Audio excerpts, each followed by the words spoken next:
जाये उत्तानपादस्य सुनीतिः सुरुचिस्तयो सुरुचिः प्रेयसी पत्युर्नेत्रा शुभो ध्रुवा। महाराज, उत्तानपाद की दो रानियां हैं। एक बड़ी का नाम है सुनीति और छोटी का नाम है सुरुचि। उत्तानपाद महाराज की कितनी पत्नियां महाराज? दो, सुनीति और सुरुचि। दोनों रानियों की एक एक संतान हुई। बड़ी रानी के बेटे का नाम हुआ महाराज ध्रुव और छोटी बेटी जो सुरुचि है उनका नाम हुआ उत्तम। विचार से यदि हम सभी ध्यान करें, देखें तो उत्तानपाद का अर्थ होता है उत धर्मौ पादौ यस्य सः उत्तानपादः, जिसके ऊपर की ओर पैर हो उसका नाम है उत्तानपाद। तो हम सब भी उत्तानपाद हैं और हमारी भी दो रानियां हैं। सुनीति का अर्थात मतलब होता है बुद्धिमानी और सुरुचि का मतलब होता है मनमानी। तो एक होती है हमारे अंदर बुद्धिमानी और दूसरी होती है मनमानी। तो आप लोग किसकी सुनते हो महाराज? बुद्धिमानी से काम लेते हो या मनमानी से काम लेते हो? बुद्धि कहेगी कि चलो भगवान की कथा में चलते हैं, और मन कहेगा अरे क्या जाकर के करना है, यहाँ तो कथाएं होती रहती हैं, आराम से पड़े रहो, आराम करो, क्या रखा है वही वही सुनने में। तो बुद्धिमानी कहती है कथा में चलो और मनमानी कहती है आराम से पड़े रहो। तो महाराज, सुनीति के मार्ग का आचरण करोगे तो ध्रुव जैसे जो ध्रुव जी महाराज हैं उनके ध्रुव जी जैसे महाराज की तत्व की प्राप्ति होगी। और यदि मनमानी करोगे तो उनमें आपको बेईमान व्यक्तियों की पंक्ति में खड़ा कर दिया जाएगा। एक बार की बात है, सुनीति और सुरुचि में ज्यादातर हमको प्रिय क्या लगता है महाराज? जो सुरुचि होती है, जो हमारा मन कहता है वह उसकी हम सुनते हैं। अपनी बुद्धि से, अपने विचार से व्यक्ति कम कार्य करता है, जो मन में आया वही कर देता है। बाद में अब पछताए होत का, जब चिड़िया चुग गई खेत, बाद में पछताना ही रह जाता है। तो जो उत्तानपाद थे वह अपनी छोटी पत्नी सुरुचि से, अर्थात ये कथा देखिए वास्तव में भागवत जी में है, परंतु यह हम सभी से जुड़ी हुई है। इस कथा को समझाने का तात्पर्य क्या है? जितनी भी कथाएं हम आपको श्रवण करा रहे हैं तो यह हम सभी से जुड़ी हुई हैं। हमको किस प्रकार से रहना चाहिए, क्या करना चाहिए, किसकी सुननी चाहिए, किसकी नहीं सुननी चाहिए, ये हमको कथा से प्राप्त होता है। तो सुरुचि के प्रेम में उत्तानपाद ने अपनी बड़ी पत्नी सुनीति को जाकर एक अलग राजमहल से अलग कुटिया बनवा दी और वहां पर सुनीति को रखने लगी। एक बार ध्रुव जी महाराज पूछते हैं, माँ मेरे पिताजी कौन है? तो माँ कहती है, बेटा तुम्हारे पिताजी जो इस राज्य के राजा हैं वही तुम्हारे पिता हैं। बोले माँ हम लोग पिताजी के साथ क्यों नहीं रहते? तो अब माँ बेचारी अपने छोटे अबोध बालक से क्या कहे। तो एक बार ध्रुव जी महाराज को जब पता चला कि हमारे पिताजी इस राज्य के राजा हैं, तो एक बार पिताजी से मिलने के लिए ध्रुव जी महाराज गए। परिचय पाते ही उत्तानपाद ने पुत्र को अपने हृदय से लगा लिया और गोद में बैठा लिया। परंतु जब सौतेली माँ सुरुचि ने देखा तो ध्रुव का हाथ पकड़ करके पिता की गोद से नीचे उतार दिया। अरे बेटा ध्रुव, तू भले ही इस राजा का बेटा है तो क्या हुआ, परंतु तूने मेरी कोख से जन्म नहीं लिया, इसीलिए तुझे राजा की गोद में बैठने का अधिकार नहीं है। दोबारा कभी पिता की गोद पर मत बैठना। तो ध्रुव जी महाराज ने कहा, माता जी केवल मैं इसीलिए नहीं बैठ सकता कि मैंने आपके गर्भ से जन्म नहीं लिया? तो बोली हाँ, तपसाराध्य पुरुषम तस्यैवानुग्रहेण में गर्भे त्वं साधयात्मानं यदीच्छसि नृपासमन। सिंहासन पर यदि तू बैठना चाहता है, पिता की गोद में बैठना चाहता है, तो पहले तू तपस्या कर भगवान विष्णु की। फिर जब वह प्रकट हुए तो उनसे वरदान मांगना कि मुझे सुनीति माँ की गोद गर्भ से जन्म लेना है, तब जाकर के तुझे पिता की गोद में मिलेगी। यहाँ पर सुनीति ने भक्त और भगवान दोनों का अपमान कर दिया। क्यों? अब बताओ, जिसको भगवान मिल जाएंगे उसको किसी के गर्भ में जाने की जरूरत पड़ेगी नहीं। जिसको भगवान प्राप्त हो जाते हैं महाराज, वो जन्म मृत्यु के चक्कर से मुक्त हो जाता है। तो सुरुचि ने जब दोनों का अपमान कर दिया तो इसका मतलब सुरुचि भगवान से भी बड़ी बन गई कि पहले भगवान को प्राप्त करो, फिर भगवान से वरदान मांगो कि मुझे प्राप्त हो। ध्रुव जी महाराज बोले, मां, मेरी मां सुनीति में क्या कमी है? तो सुरुचि सुनीति को बहुत भला बुरा कहती हैं। और ध्रुव जी महाराज ने जब अपनी मां के बारे में सुना तो वह ये अपनी मां का अपमान घूंट कर पी गई। रोते रोते घर को चल दिए। जैसे सर्प को किसी ने डंडा मार दिया हो तो घायल सर्प जैसे फुफकारता है ना, घायल सर्प, उसी प्रकार ध्रुव जी महाराज श्वास लेते हुए रोते रोते जा रहे हैं। मातुः सपत्न्या साधुरुक्ति विद्धः स्वसन्रुषा दण्डहतो यथाहि हित्वामि सन्तं पितरं सन्नवाचं जगाम मातुः प्रदुरं सकाशम। रोते हुए अपने बेटे को जब सुनीति माँ ने देखा तो दौड़कर हृदय से लगा लिया और हृदय से लगा करके पूछा, बेटा क्या हुआ? तो ध्रुव जी तो कुछ नहीं बोले, परंतु ध्रुव जी के जो मित्र थे, साथी थे, उन्होंने पूरा हाल सुनाया। जब सुनीति माँ ने सुना कि सुरुचि ने इसके पिता की गोद से इसको उतार करके अलग कर दिया, तो जिस प्रकार महाराज खिलती हुई लता जो पुष्प होते हैं तो आग की ज्वालाओं से मुरझा जाते हैं ना। यदि कहीं पे पुष्प लगे हो और वहीं पे आग लग जाए तो क्या होता है? पुष्प मुरझा जाते हैं। उसी प्रकार उन बच्चों की बात को सुनकर आज सुनीति मैया का मुख मुरझा गया। कुछ भी नहीं बोली, परंतु आश्वासन देते हुए ध्रुव जी को समझाती हैं, मां मंगलम तात परे सुमन सथा भुक्ते जनो यत् पर दुहो खदस्त। अरे बेटा, तेरी माँ है, यदि डांट दिया तो क्या हुआ? माँ का अधिकार होता है। और फिर उसने गलत भी तो नहीं कहा।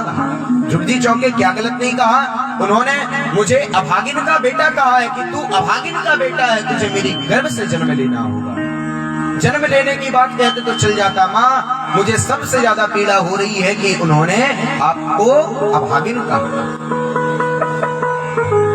सुनीति माँ समझाने लगी, बेटा सत्यम सुरज्याभिहितम भवान में ये दुर्भगाया गृहीत। उसने कहा तू अभागिन का पुत्र है, दुर्भागिनी की संतान है, तो क्या गलत कहा? मैं अपने आप को कब भाग्यशालिनी मानी हूँ? बता, मैं कभी अपने आप को भाग्यशाली नहीं मानती। यदि मुझ अभागिन को उसने अभागिन कह दिया तो क्या गलत कह दिया? परंतु बेटा तू इस बात को हटा, तेरी माँ ने एक बात बहुत अच्छी बताई है। क्या? कि यदि तुझे अपने पिता की गोद में बैठना है तो सबसे पहले तुझे जो जगत का पिता है उसकी तपस्या करनी पड़ेगी। ध्रुव जी बोले, जगत का पिता है? बोले हाँ, जो इस संसार का पिता है, पालन करता है, उसकी तपस्या के बारे में उसने बतलाया है ना। मैंने तो तुझे ऐसा सुंदर उपदेश कभी नहीं दिया, इसीलिए बेटा तुम भगवान का भजन करो। भगवान का भजन करते रहोगे तो एक ना एक दिन वह परम पिता तुम्हें अवश्य प्राप्त हो जाएगा। महाराज जब ध्रुव जी ने सुना तो बोले वह मिलता कहाँ है? बोले वह तपस्या करने से मिलता है, परंतु बेटा एक बात याद रखना, वह परम पिता। ध्रुव जी बोले माँ एक बात बताओ कि यदि वह भगवान रहता कहाँ है? तो सुनीति माँ कहती हैं हरि व्यापक सर्वत्र समान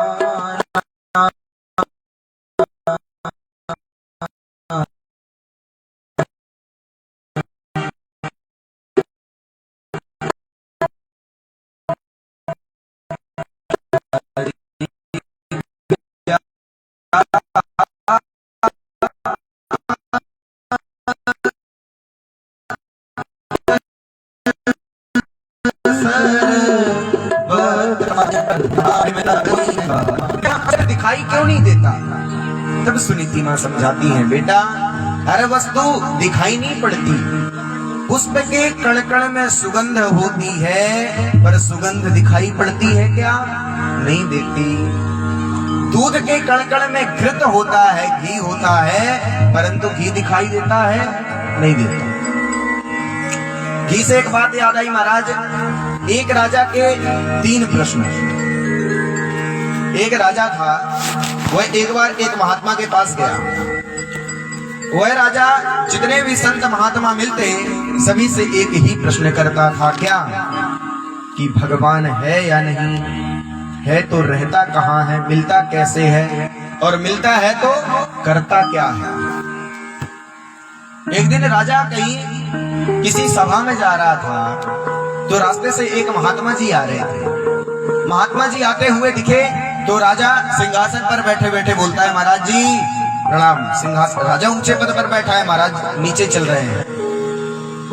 तो साधु बोले अच्छा सिंहासन पर बैठो तुम, नीचे चलूं मैं, और ऊपर बैठ करके प्रणाम कर रहे हो। तब राजा नीचे जाता है, बोलता है ये कोई छोटे मोटे महात्मा नहीं लगती, क्योंकि चलते फिरते भी लोग पंडित जी बस हाथ दिखा दिए हो गया काम, बहुत से लोग होते हैं, तो इससे अपमान होता है महाराज। यदि प्रणाम करना ही है, आपको कल कथा में बताया गया कि प्रणाम करने से क्या होता है? आयु वृद्धा, आयु की वृद्धि होती है। हमारी जो आयु छोटे मोटे पाप करने से क्षीण हो जाती है, वही प्रणाम करने से पुनः वापस आ जाती है। तो महात्मा के पास गए और वही 3 प्रश्न किया कि भगवान है तो कहाँ है, रहता कहाँ है, करता क्या है, मिलता कैसे? तीनों प्रश्न जब किया तो महात्मा बोले ये भी तुम्हारे कोई पूछने का ढंग है? सड़क में कहीं पर भी महात्मा मिले तुमने डायरेक्ट न कुछ खिलाए न पिलाए और सीधे महाराज जी प्रश्न बताओ। अरे पहले कहीं अच्छे से ठहरा, रुकवा, व्यवस्था करवा, फिर जाकर के तुम्हारे प्रश्नों का उत्तर देंगे। तब राजा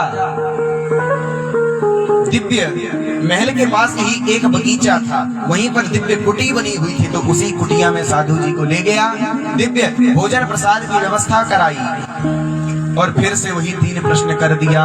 जब 3 प्रश्न कर दिया तब महात्मा बोले कि एक बात बताओ, तुम इनका उत्तर अकेले में पाना चाहते हो या सबके सामने पाना चाहते हो?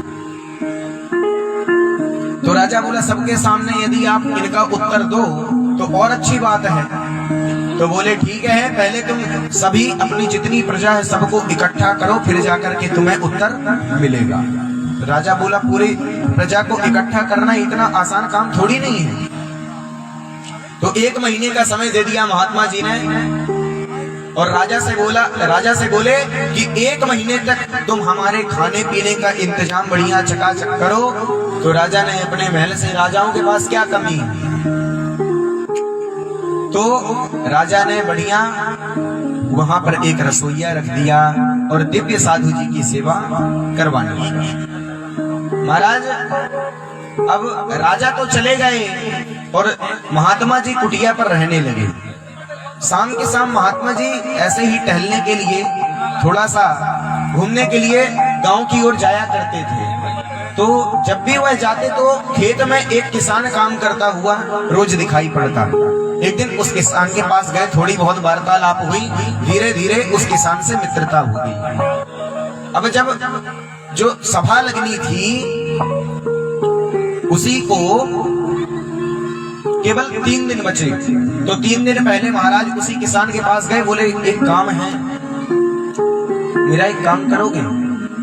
तो किसान बोला महाराज जी क्या करना है? बोले आज नहीं है, 2 दिन बाद है। तो 2 दिन बाद मैं तुम्हें कल बता दूंगा, समझा दूंगा। बोला ठीक है। दूसरे दिन गए, बोले एक काम करो, साधु बन जाओ। किसान हक्का बक्का रह गया, महाराज हमने तो तुमसे दोस्ती कर ली और तुम बाबा बैरागी सब घर गृहस्थी को छोड़ करके बैठे हो और साथ में हमें भी ले चलने के विचार से हो गया। मेरी घर में पत्नी है, बीवी है, बच्चे हैं, और सबको छोड़ करके मैं कैसे चलूं? तो महात्मा बोले अरे हम साधु बनने के लिए नहीं कह रहे हैं, साधु होने के लिए कह रहे हैं। साधु बनना, साधु होना किन है? साधु बनने में और होने में अंतर होता है। साधु तो कोई भी बन सकता है, कोई भी साधु का भेष बना करके कहीं भी आ जा सकता है, परंतु साधु बनने में और साधु होने में अंतर है। तो किसान बोला अच्छा बनना है तो बन जाऊंगा, परंतु करना क्या? बोले राजा के पास चलना है। तो और डर गया, एक तो नकली साधु बनाओगे, ऊपर से राजा के पास ले जाओगे और राजा मुझे फिर सूली पर चढ़ा देगा। गोविंदाय नमो नमः हो जाएगा। तो महाराज जब इस प्रकार से महात्मा से बोला तो महात्मा बोले तुमको केवल साधु का भेष बना के चलना है, कुछ भी नहीं बोलना। और राजा जब तुम्हारे आरती उतारे, पूजन करे, स्वागत सत्कार करे तो डरना मत, मैं किसान बनूंगा और तुम साधु बन जाना। ठीक है महाराज, चल दूंगा। जिस दिन सभा का आयोजन होना था, राजा के 3 प्रश्नों का उत्तर देना था, तो दिव्य सभा लगी। और जब सभा लगी तो साधु बने किसान और किसान बने महात्मा साधु। अब जब साधु चले तो डर डर के चले और किसान के रूप में जो महात्मा थे वह निडर होके चले, उनको किसी बात की टेंशन नहीं, परंतु उसके मन में डर था कि कहीं ये ले जाकर मुझे राजा से दंड ना दिलवा दे। पता नहीं भाई अभी कितने दिन, 1 महीने ही तो इनसे मुलाकात में हुई है, इसीलिए इतनी जल्दी किसी पर विश्वास नहीं करना चाहिए। तो जब पहुंचे तो राजा ने जब देखा साधु को तो राजा विचार करने लगे कि मैं इसी साधु को लेकर आया था, ये तो वो नहीं लग रहा है, परंतु अब साधु के भेष में है तो सभा के सामने कुछ बोल नहीं सकता, तो ले जाकर के अपने सिंहासन पर बैठा दिया। और बैठाने के बाद दिव्य आरती पूजन किया और जो साधु थे वह जाकर के नीचे सिंहासन पर बैठ गए, आसन दिया। अब महात्मा ने पहले ही बता दिया था कि जब राजा तुमसे कोई प्रश्न करे तो तुम बस इतना कह देना कि अरे राजा साहब, इन छोटे मोटे प्रश्नों के उत्तर तो मेरा वह चेला भी दे सकता है जो मेरे साथ आया हुआ है। बोल भक्तवत्सल भगवान की। महाराज दिव्य प्रश्नोत्तरी प्रारंभ हो गई।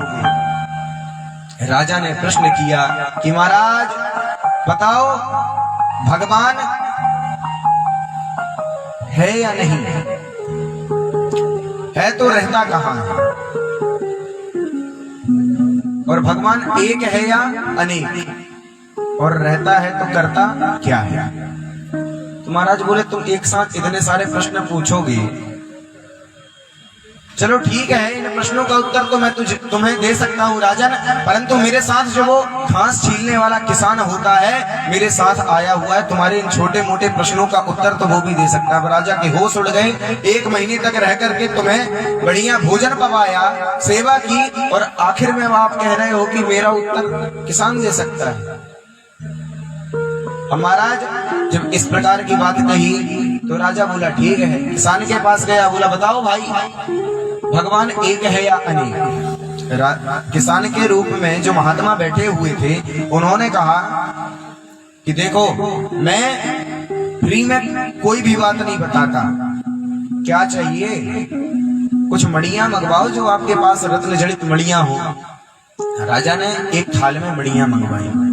मणियां जानते हैं, मणियां या फिर सिक्के जान लीजिए, सिक्के जो होते हैं 1 रुपए 2 रुपए 10 रुपए जो भी है ना, तो कुछ मणियां मंगवाई और ले जाकर के उस किसान के हाथ में दे दिए। जब किसान के हाथ में मणियां दे दी तो किसान मणियां उठा करके ऐसे देखने लगा।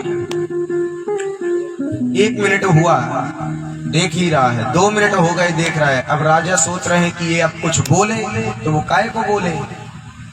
तो राजा बोले महाराज बताओगे? बोले क्या? भगवान एक है या अनेक? तो बोले ये मणियां कितनी है गिनना जरा। तो राजा ने गिनती स्टार्ट कर दी, 1, फिर दूसरी मणि उठा करके गिना तो बोला 2। जब 1 बोला तो किसान के रूप में जो महात्मा थे वो बोले बिल्कुल सही है, ठीक है। परंतु जैसे ही एक और मणि उठाया, जैसे ही राजा बोला 2 तो बोले गलत। बोले क्यों गलत? बोले ये तुमने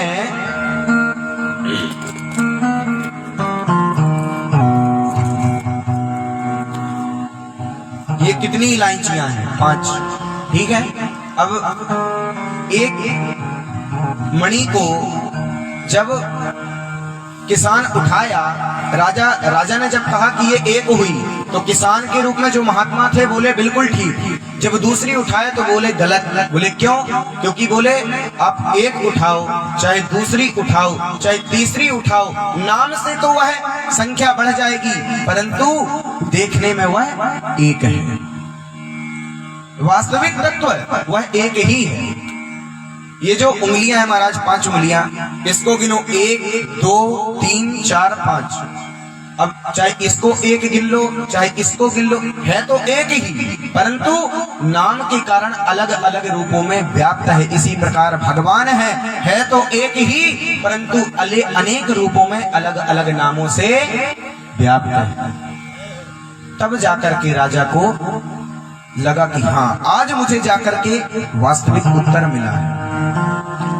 जब बोला कि ठीक है महाराज यदि भगवान है तो रहता कहाँ है? बोले महाराज तुम प्रश्न बहुत पूछते हो, खाने पीने के लिए कुछ मंगवाते नहीं है। बोले क्या चाहिए अब? बोले दूध मंगवाओ। ठीक है, एक कसौटे में भर करके दूध आ गया। दूध आया तो जो किसान के रूप में महात्मा थे वह उस दूध को पिए ना, उसके अंदर हाथ घुमा करके ढूंढने लगे और ढूंढने लगे तो राजा बोला अरे पागल हो गए हो क्या? दूध पीने के लिए मंगाए हो या उसमें खेल खेलने के लिए मंगाए हो? शादी थोड़ी नहीं हो रही है कि बहू और बेटे की वहां पर अंगूठी की रस्म चल रही है कि यदि बहू के हाथ में फंस जाए उसी समय दूल्हे के हाथ में भी फंस जाए। अब दोनों एक दूसरे की ओर देखें तो वह रस्म नहीं चल रही है। आपने पीने के लिए मंगाया है तो इसको पियो। बोले राजन मैंने सुना है कि इस दूध में घी भी रहता है तो उसी को निकालने की कोशिश कर रहा हूँ। दूध में घी होता है या नहीं होता? होता है ना, तो उसी प्रकार मैं उसी घी को निकालने का प्रयास कर रहा हूँ। तो राजा बोला अरे भगवान का उत्तर तुमने इतना अच्छा दिया परंतु तुम्हें इतना भी नहीं पता कि दूध से घी इस प्रकार नहीं निकलता। पहले दूध को दही के रूप में परिवर्तित किया जाता है, फिर उसको मथा जाता है, फिर मक्खन बनाया जाता है, फिर कहीं जाकर के जब अनेक प्रक्रियाएं करती हैं तब जाकर के घी बनता है। तभी उसी किसान के रूप में जो महात्मा थे कह दिए इसी प्रकार भगवान भी हैं।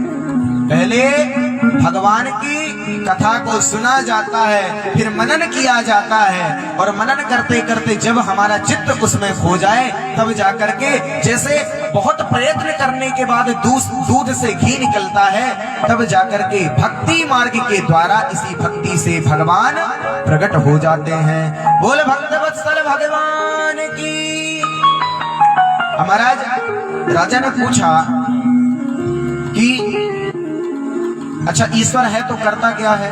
तब महात्मा ने अपना जो किसान का भेष बनाया था वह निकाला और बोले भगवान यही करता है कि तुम जैसे राजा को रंक बना दे और घास छीलने वाले किसान को सिंहासन पर बैठा दे। तो महाराज भगवान का यही कार्य है, राजा को रंक और रंक को राजा। भगवान की महिमा भगवान ही जान सकते हैं। तो कहने का तात्पर्य ये है कि जिस प्रकार दूध से घी निकलता है उसी प्रकार जितना प्रयत्न करने के बाद दूध से घी बनता है उतने ही प्रयत्न करने के बाद उसी प्रकार के नियम करने के बाद भगवान हम सबको प्राप्त होते हैं। अब ध्रुव जी महाराज को जब इस प्रकार से सुनीति मैया ने समझाया तो रात्रि हो गई। अब दोनों विश्राम करने लगे, परंतु ध्रुव जी महाराज के मन में उत्कंठा जाग उठी कि मुझे उस परम पिता को पाना। घर में रहूंगा तो मां के बंधन में पड़ा रहूंगा, इसीलिए रात्रि में उठे और घर छोड़ करके आज भगवान के दर्शन के लिए निकल पड़े। जब निकल पड़े तो घोर अंधेरा था, रात्रि थी। जंगल की ओर जाते जा रहे हैं। उसी समय नारद जी ने यह दृश्य देखा तो नारद जी कहते हैं कि इतना परम तेज इस बालक में है, ये बालक कौन है। ध्यान लगा करके देखा तो समझ गए कि माँ की बातें इसके हृदय पर लग चुकी हैं, इसलिए ये आज भगवान के दर्शन को प्राप्त करने के लिए निकल पड़ा। परंतु महाराज आजकल संसारियों में मरकट वैराग्य होता है। घर में भाई खटपट तो चल बाबा के मठ पर। यदि बुजुर्गों से थोड़ा बहुत यदि आप कुछ कह दो तो हम घर छोड़ के उठाए झोला और चल दिए, सुबह निकले और शाम को वापस आ गए। बोले अब तक किस लिए आए हो जब घर छोड़ करके चले गए थे। पोता की याद आ रही थी, बेटे की याद। तो ये होता है मरकट वैराग्य। जब घर में खटपट हुई तब बाबा के मठ पर, और जहां मन शांत हुआ तो वापस आ गए। तो नारद जी ने सोचा कहीं इसी प्रकार इसका भी तो नहीं है कि आज आ गया है कल घर की याद आए तो चल दिए। तो नारद जी आकर के ध्रुव जी महाराज को कहते हैं नाधुना पाप्यमानं ते सम्मानं वापि पुत्रका लक्ष्यामः कुमारस्य सत्यस्य क्रीडनादिषु। अरे ध्रुव बेटा, ये तुम्हारी अभी खेलने कूदने की उम्र है। इतनी सी 5 वर्ष की अवस्था में कोई भगवान को प्राप्त करने जाता है क्या? 5 वर्ष की भगवान की कोई पानी की अवस्था नहीं होती। जाओ और जाकर के अपने माँ तो हमेशा सबकी डांटती है, तो तुम्हारी माँ ने डांट दिया तो तुम इस प्रकार से घर छोड़ करके आ जाओगे। नारद जी अनेक प्रकार से कहते हैं। बहुत सुंदर नारद जी ध्रुव जी को उपदेश देते हैं, परंतु ध्रुव जी कहते हैं कि अरे नारद जी एक बात बताओ, जो गाय का दूध होता है यदि वह हम चलनी में लगाएं तो क्या दूध बचेगा? आटे की चलनी होती है चलने वाली, तो दूध गिर जाएगा, है ना। सनी सनी धीरे धीरे गिरता जाएगा, उसमें थमेगा नहीं। तो उसी प्रकार मेरी माँ की बातों ने उस प्रकार से मेरे हृदय को छल्ली कर दिया है कि आज आप ये जो ज्ञान का उपदेश दे रहे हैं ये मेरे हृदय में ठहरने वाला नहीं है। अब बस आप मुझे इतना बताओ कि यदि भगवान का रास्ता आप बता सकते हो तो बताओ, वरना आप जाओ। तब नारद जी प्रसन्न हो गए, बोले पक्का चेला। उसी समय नारद जी ने ध्रुव जी को मंत्र दे दिया। क्या मंत्र दिया है महाराज? हरे राम राम राम हरे हरे, हरे राम राम राम हरे हरे, हरे कृष्ण कृष्ण कृष्ण हरे हरे, हरे कृष्ण कृष्ण हरे हरे हरे राम राम राम हरे हरे हरे कृष्ण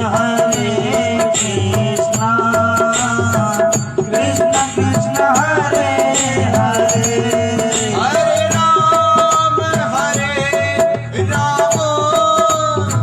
राम राम हरे हरे हरे कृष्ण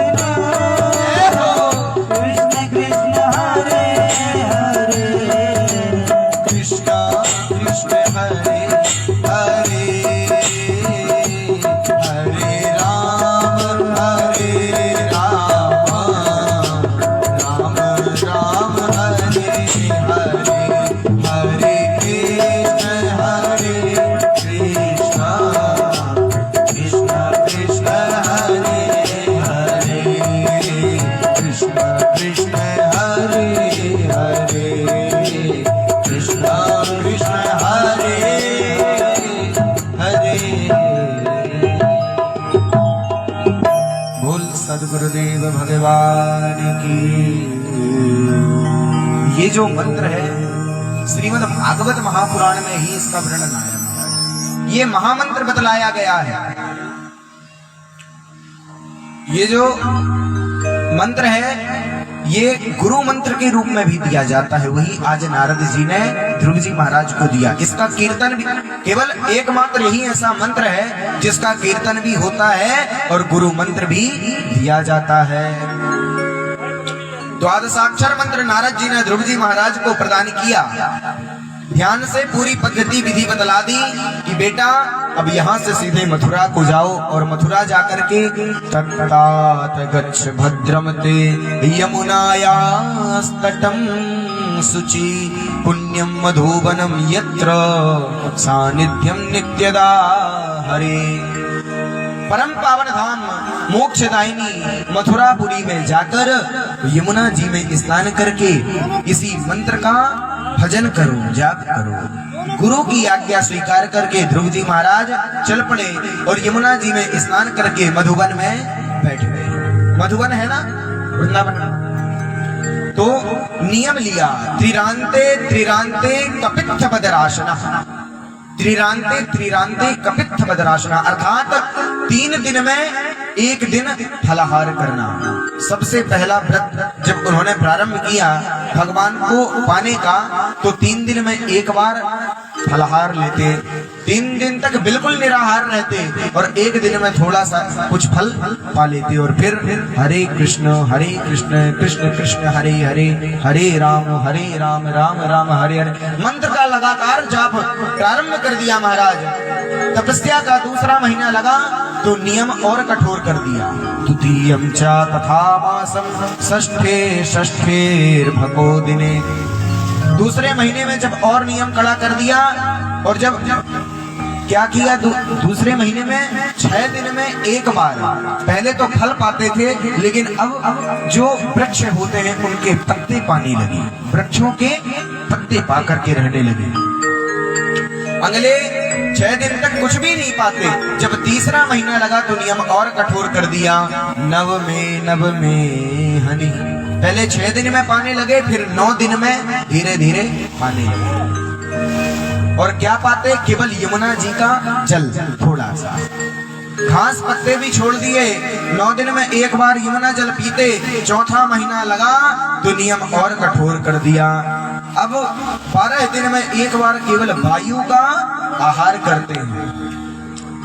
ध्यान दीजिएगा महाराज, हम लोग एक तो कभी व्रत रहते नहीं है और यदि नवरात्रि आई तो महाराज इस बार नवरात्रि में पूरे 9 दिनों तक व्रत रहना। और व्रत कैसे रहते हैं ये ध्रुव जी की कथा से हमको शिक्षा लेनी चाहिए। ध्रुव जी महाराज पहले क्या किए? 3 दिन तक 3 दिन में एक। हम लोग क्या करते हैं कि 9 दिनों तक निर्जला व्रत रहना है। एक दिन तो जैसे तैसे गुजरा और कैसे गुजरता है, फोन चला रहे हैं, टीवी देख रहे हैं, गप्पे मार रहे हैं। इस प्रकार का व्रत किसी काम का नहीं होता। व्रत का मतलब होता है भगवान का ध्यान करना, भगवान का चिंतन करना, जिसके लिए हम रह रहे हैं उसके बारे में सोचना। परंतु व्रत है, अब पेट राम को भूख लगी है, मन कह रहा है खा लो, लेकिन व्रत है तो खा नहीं सकते, तो ये कोई व्रत थोड़ी नहीं हुआ। तो बोलो भक्त वत्सल भगवान की जय। तो 12 दिन में एक बार वायु ग्रहण करने लगे।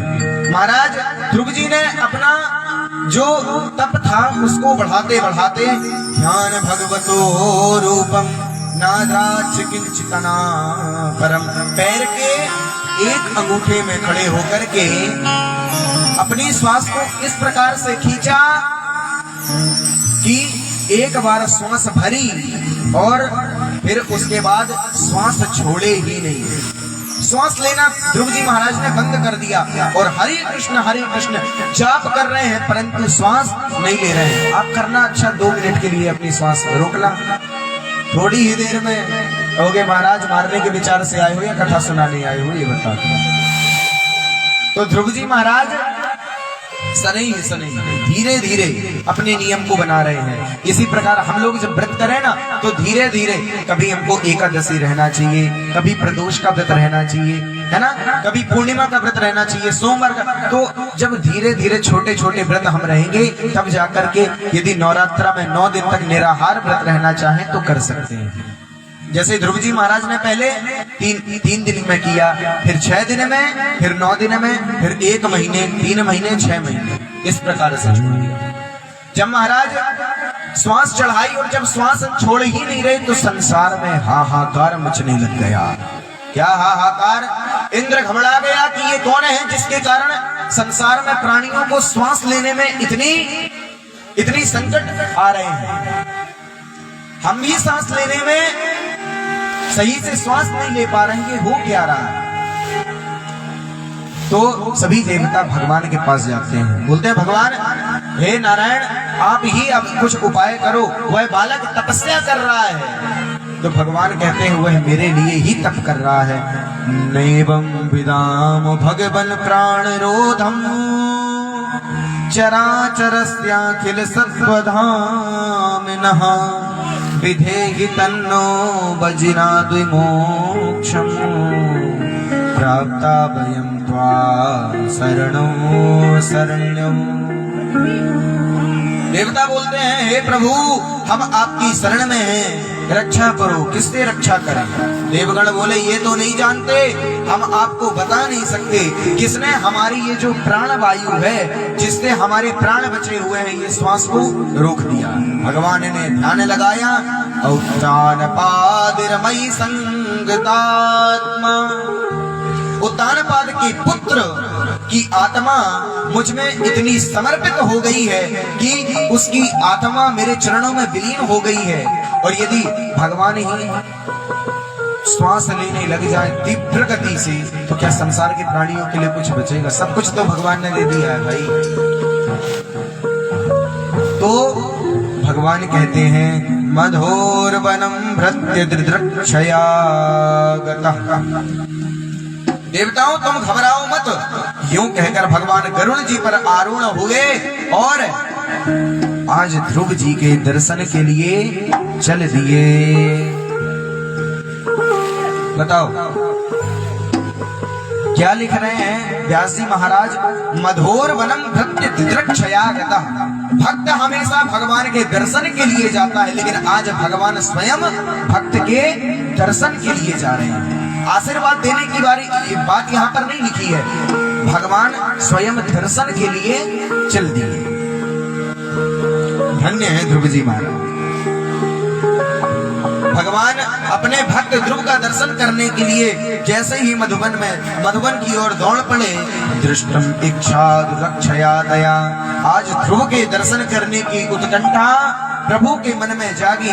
दौड़े दौड़े गरुड़ पर आरूढ़ होकर शंख चक्र गदा पद्म को धारण किए और ध्रुव जी के सामने नारायण प्रकट हो गए।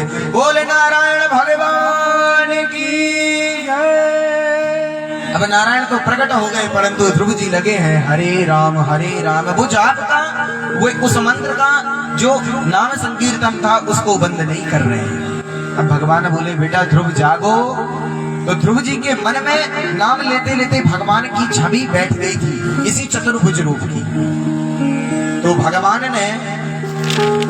समझ गए कि इसके अंदर मेरी छवि बस चुकी है, जब तक अंदर की छवि को नहीं हटाऊंगा तब तक यह नेत्र खोलने वाला नहीं है। सो भीतर का दृश्य प्रभु ने अंदर ध्यान कर दिया। तब ध्रुव जी घबराए कि ये क्या हुआ, मेरी तपस्या भंग कैसे हो गई, और हड़बड़ा कर नेत्र खोले तो जो भीतर छवि थी वही उनके सामने खड़े नजर आ रहे हैं। भगवान की वह अद्भुत छटा को देखते ही रह गए, हाथ जोड़कर खड़े हो गए। अब ध्रुव जी महाराज सोचे कि मैं करूं तो करूं क्या। गुरु जी ने तो ये जरूर बताया था कि भगवान का कीर्तन करो, भगवान प्रकट हो जाएंगे, लेकिन जब भगवान प्रकट हो जाएंगे तब क्या करना है ये तो नहीं बताए थे। बताओ भाई, यदि भगवान यहाँ पे आकर के प्रकट हो जाए तो क्या करेंगे आप लोग? पूजा करेंगे, पाठ करेंगे, या कहेंगे महाराज भगवान थोड़ा सा हमारे घर चलो ना, थोड़ा सा इस बार ये हमारा जो रूम है इसको पवित्र कर दो, भगवान को ले जाओगे घर में बिठाओगे। ध्रुव जी सोच रहे हैं मुझे करना क्या है। जब इस प्रकार की मन में उनकी उत्कंठा हुई,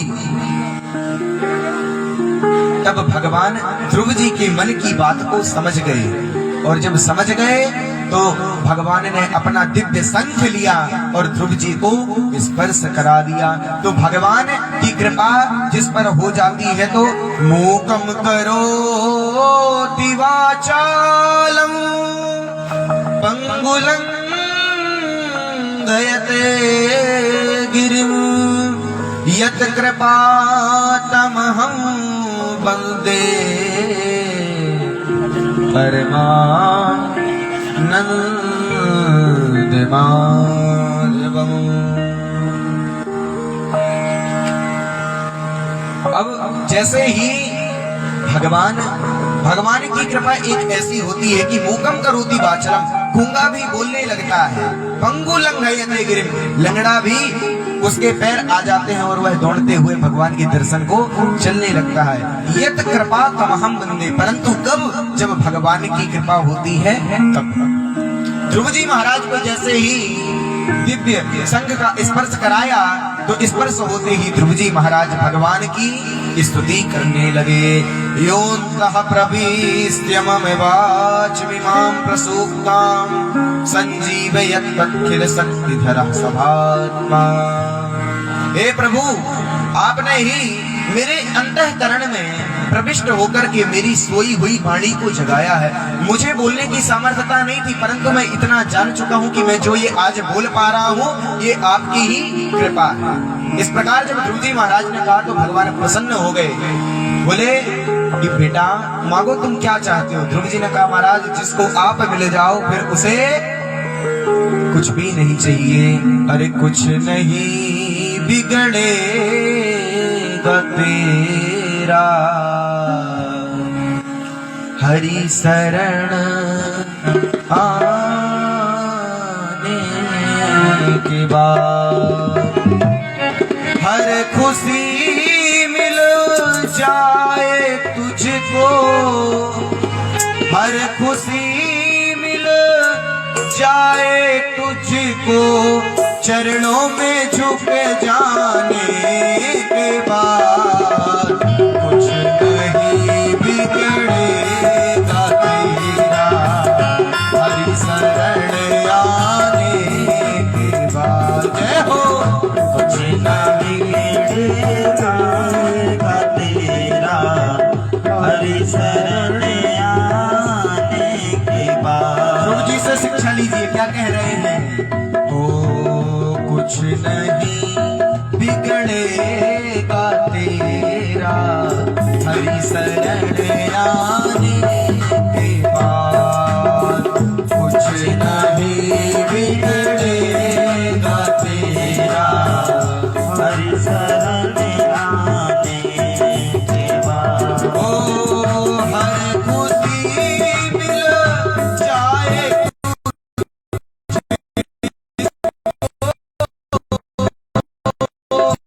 हर खुशी मिल जाए तुझको, हर खुशी मिल जाए तुझको, चरणों में झुक जाने के बाद कुछ नहीं बिगड़ेगा तेरा, हरि शरण आने के बाद। नहीं बिगड़ेगा तेरा, हरि शरण आने के बाद। मीठी मीठी तालियों की सेवा करते हुए श्री राधे।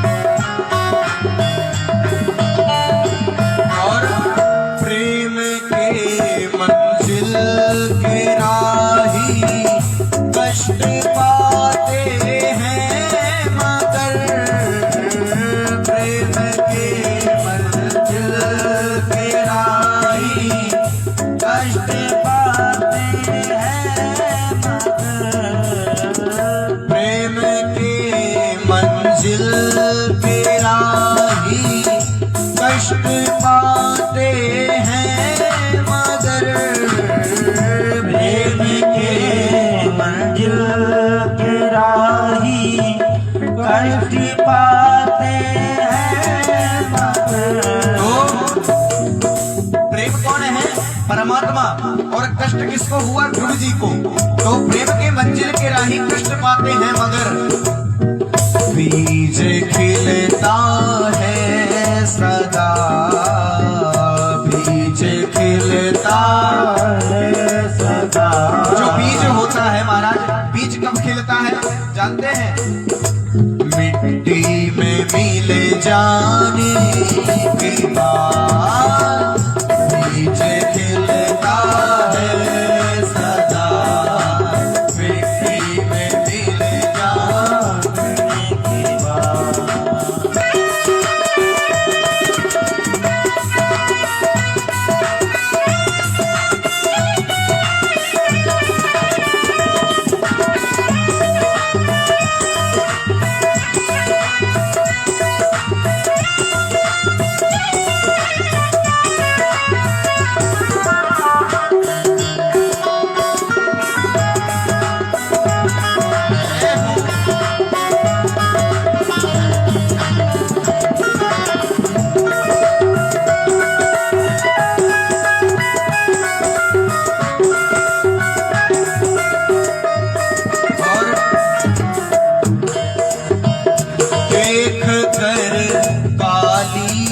घटा को ऐ भ्रमर मत हो निराश, देख कर काली घटा को ऐ भ्रमर मत हो निराश।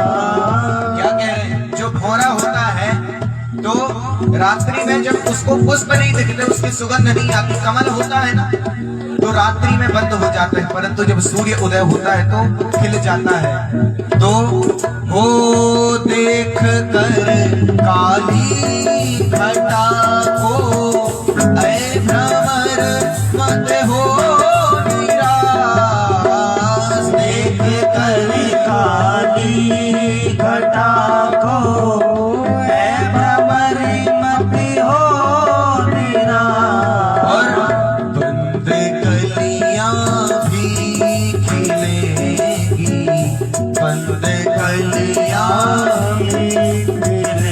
तब रात ढल जाने के बाद,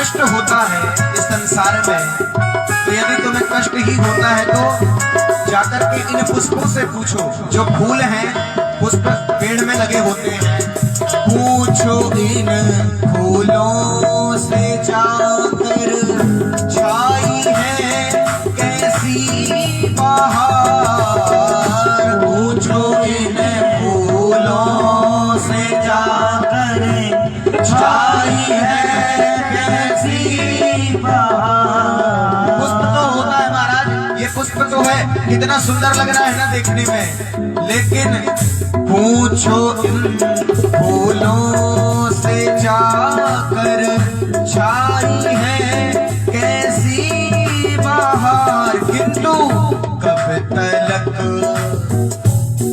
तलक कांटों में सोया। सभी लोग गाएंगे ये लाइन, दोनों हाथों पर उठाइए पहले, पूरे पूरे, पहले हम फिर आप लोग, ठीक है।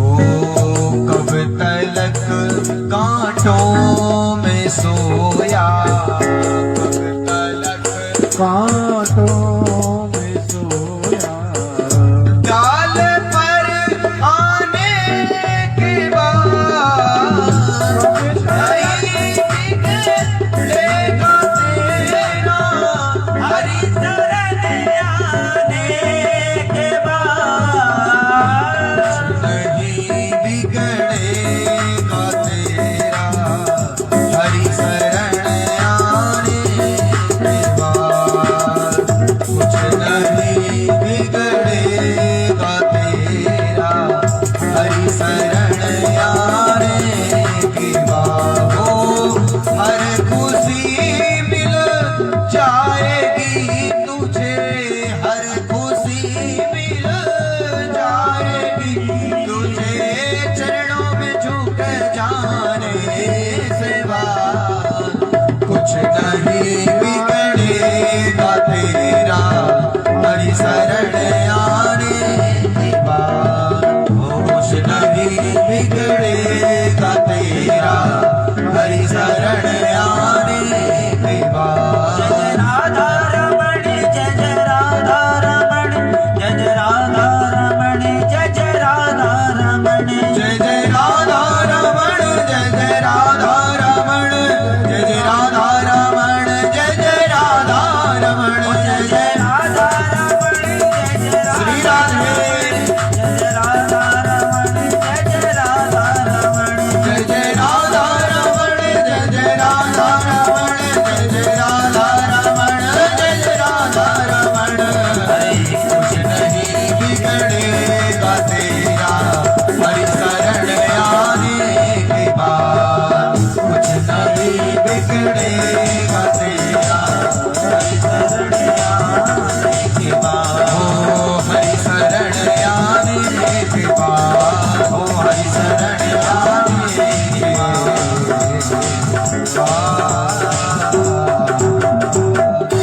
बोल भक्त वत्सल भगवान की जय। जयकारे आप लोग जोर से लगाने की आप लोगों की तो आदत ही नहीं है, बोल बोल के हम थक गए, लेकिन आप लोग एक बार नहीं थक सकते हैं हमारे लिए। बोल भक्त वत्सल भगवान की जय सिया राम। इस प्रकार से महाराज ध्रुव जी महाराज को दिव्य भगवान ने दर्शन दिया और ध्रुव जी को आशीर्वाद दिया, जाओ 32,000 वर्षों तक जाकर के राज्य करो। ध्रुव जी महाराज वापस अपने राज्य को जाते हैं। जो माँ ध्रुव जी को ताना दी थी वही माँ आज ध्रुव जी के दर्शन के लिए स्वयं चल करके आती है। राजा ध्रुव जी को राजा बनाकर के स्वयं जंगल में चले जाते हैं और भगवान का भजन करने लगते हैं। महाराज 36,000 वर्ष पूरे होने के बाद अलौकिक एक विमान प्रकट होता है ध्रुव जी के लिए। भगवान ने कहा था कि जाओ और जाकर के 32,000 वर्षों तक राज्य करो, उसके बाद उत्तर की दिशा में तुमको एक, जब तुम्हारा पृथ्वी लोक से समय पूरा हो जाएगा तो जाकर के एक तारे के रूप में परिणित हो जाओगे। बोलिए भक्त वत्सल भगवान की जय। तो आज भी ध्रुव जी महाराज उत्तर दिशा की ओर चमक रहे हैं। तो ये है भक्ति की पराकाष्ठा। ध्रुव जी महाराज की कथा क्यों श्रवण कराई जाती है कि उनके प्रकार एक अबोध बालक 5 वर्ष का बालक जब भगवान को प्राप्त कर सकता है तो क्या हम में वह समर्थता नहीं है? परंतु जब करेंगे तब। खट्टे बर्तन में दूध रखोगे तो फट जाएगा, सही बर्तन में रखोगे तो बचा रहेगा। उसी प्रकार यदि आपके अंदर पात्रता होनी चाहिए उस भक्ति को धारण करने की, उस परम पवित्र दूध को धारण करने की, तभी बचेगा। नहीं तो ये खट्टी, ये जो हमारी बुद्धि होती है धुंधली देवी, ये उसको कुतर कुतर के अलग कर देती है। बोलो जय सिया राम। इस प्रकार से ध्रुव सगलानि जप्यो हरि नाम, ध्रुव सगलानि जप्यो हरि नाम, ध्रुव सगलानि जप्यो हरि नाम, कृपा सगलानि जप्यो हरि नाम, पायम अचल अनुपम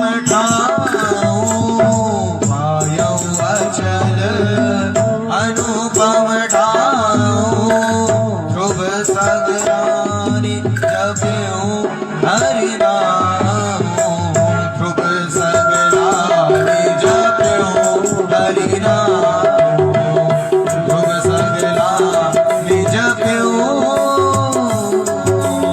हरि नाम। बोल भक्त वत्सल भगवान की। इस प्रकार से ध्रुव जी महाराज के वंश में आगे चल करके परम धर्मात्मा महाराज राजा हुए। अंग बड़े ही धर्मात्मा थे, परंतु उनका विवाह मृत्यु पुत्री सुनीता देवी से हुआ। जब मृत्यु की जो पुत्री थी उनके साथ विवाह होने के कारण जो उनका बेटा हुआ उसका नाम हुआ महाराज बेन, भयंकर नास्तिक। जब बेन हुआ तो वह संत महात्माओं पर अत्याचार करने लगा। महाराज अंग ने बेन से परेशान होकर के एक गुहा के अंदर प्रविष्ट हो गए। देश विदेशों में सैनिकों ने ढूंढा हमारे देश के राजा कहाँ चले गए, कोई अता पता नहीं। तो जो उनका पुत्र था बेन, तो मरता क्या नहीं करता, बिगर राजा के तो देश चल नहीं सकता। तो उसी बेन को राजा बनाया, और जब बेन को राजा बना दिया तो बेन ने घोषणा कर दी, न यष्टव्यम न दातव्यम न होतव्यम द्विजा क्वचित् इति न्यवारयत् धर्मम् भेरि घोषेण सर्वदा। बेन ने उद्घोष कर दिया कि आज के बाद ना ही कोई यज्ञ करेगा, ना ही कोई पूजन पाठ करेगा, ना ही हवन करेगा। अरे उस परमात्मा का जिसका तुम भजन पूजन पाठ करते हो वह किसी को आकर के आज तक मिला है क्या? किसी के पास आकर के उसने दर्शन दिया है? किसको दिखता है? यदि परमात्मा होता है तो आकर के तुम इतना अच्छा अच्छा स्वादिष्ट भोजन जिसके लिए भोग बना करके रखते हो वह आकर के क्यों नहीं पाता? तो महाराज महात्माओं ने कहा कि तुम्हारा वैर भगवान से है तो तुम मत मानो भगवान को, परंतु हमें तो करने दो। बोला नहीं। नृपते देहे भवन्ति नृपते सर्वदेव मयो नृपः। राजा समस्त देवों का रूप होता है। जो राजा होता है वह समस्त देवताओं का रूप होता है, ऐसा बेन कह रहा है। तुम राजा मैं हूं इसलिए मेरी पूजा करो, मैं तुम्हारा भगवान हूं। जैसे ही बोला तो ब्राह्मणों को क्रोध आया। क्रोध की दृष्टि से जब देखा तो उसी समय बेन जल करके भस्म हो गया। बोल भक्त वत्सल भगवान की जय। अब जब बेन का काम तमाम हो गया महाराज, तो बेन का जो शरीर था उसका मंथन किया गया। जब मंथन किया गया तो उससे एक काला कलूटा मनुष्य प्रकट हुआ। छोटे छोटे हाथ, छोटे छोटे पैर, बड़ा लंबा सा पेट। जब प्रकट हुआ तो ऋषियों से उसने पूछा कि किस लिए मुझे प्रकट किया है? बोले तुम किसी काम के नहीं, हो जाओ यहाँ से। उसको भगा दिया। फिर से मंथन किया, मंत्रों के द्वारा जब मंथन किया तब जाकर के एक सुंदर बालक और एक बालिका का प्रागट्य हुआ। बालक के हाथ में शंख चक्र देख करके महात्मा प्रसन्न हो गए। हो साक्षात भगवान प्रकट हुए हैं और स्वयं प्रभु अवतार धारण करके आए हैं। तो मंथन से प्रादुर्भूत हुए, इसलिए उनका नाम पृथु रख दिया। बोल पृथु महाराज की जय। पृथु महाराज प्रकट हुए। पृथु महाराज जब ऋषियों ने प्रकट किया और उनको राजा बना दिया, तो वह राज्य पर शासन करने लगे।